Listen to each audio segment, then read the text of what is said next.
Hello, so today we are doing a second problem on addition of vectors by drawing. So now we are given a statement that force of 50 Newton and 10 Newton are at an angle of 90 degrees to each other. Right? So now the first thing that you need to do, you need to draw the figure for this information.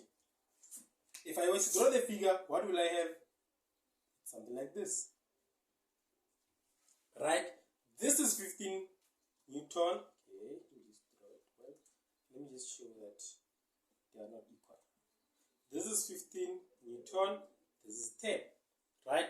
This is 90 degrees. Right? So now, they say I need to use the method of head to tail method. I need to use head to tail method or nose to tail method for this problem. So now, for me to use head to tail method, I'm just going to say, okay, take this, put it there. Right? So now, what will I have? I'll have my force of 50 Newton, then my force of 10 Newtons, and this angle is 90 degrees then, making this angle 90 degrees because it's 180 minus 90, right? Then I can just draw my resultant. This is what I have. What they want me to calculate is this angle, alpha, and the resultant. They need me to calculate alpha and the resultant, right? So in this case, for me to calculate the resultant, I can easily use theorem of Pythagoras because it's 90 degrees, right? What will I say? The reason I'm saying I can easily use theorem of Pythagoras is because cos of 90 degrees is 0, right? Cos of 90 degrees is 0. Even though you use the cosine rule, it's going to be useless. So I'm just going to say R is equals to square root of what? 15 squared plus 10 squared. Right? This is what I'll have. If you want to continue, you can just say 2, 15, 10 cos of 90. But this is going to be out. Why? Simply because cos of 90 degrees is 0. What you'll be left with is just square root of 15 plus, 15 squared plus 10 squared. Right? So this will give you what? The square root of 15 squared plus 10 squared. It's giving me 18.03 newtons. This is what I have.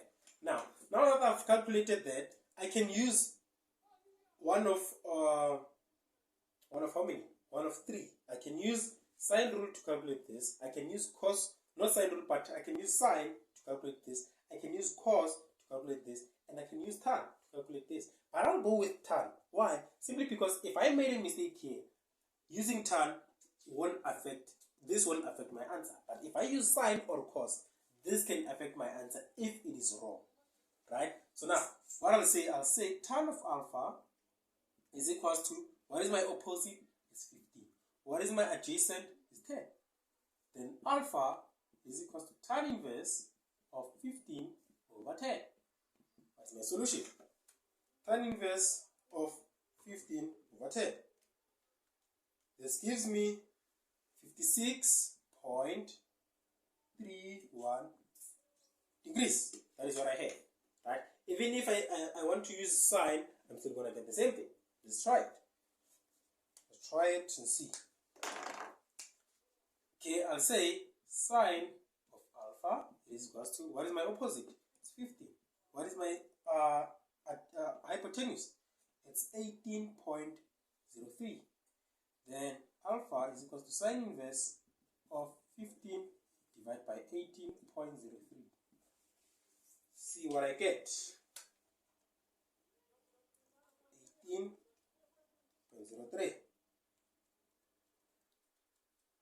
Okay, this. Exactly, I'm getting 56.29, which is approximately that, right? Which is approximately that. Simply because here I rounded to decimal places. If I use the whole number, I was going to get the same answer. I hope you understand, and I hope you like our content. Make sure to subscribe, like, and share the content with your friends. See you in the next video. Danko!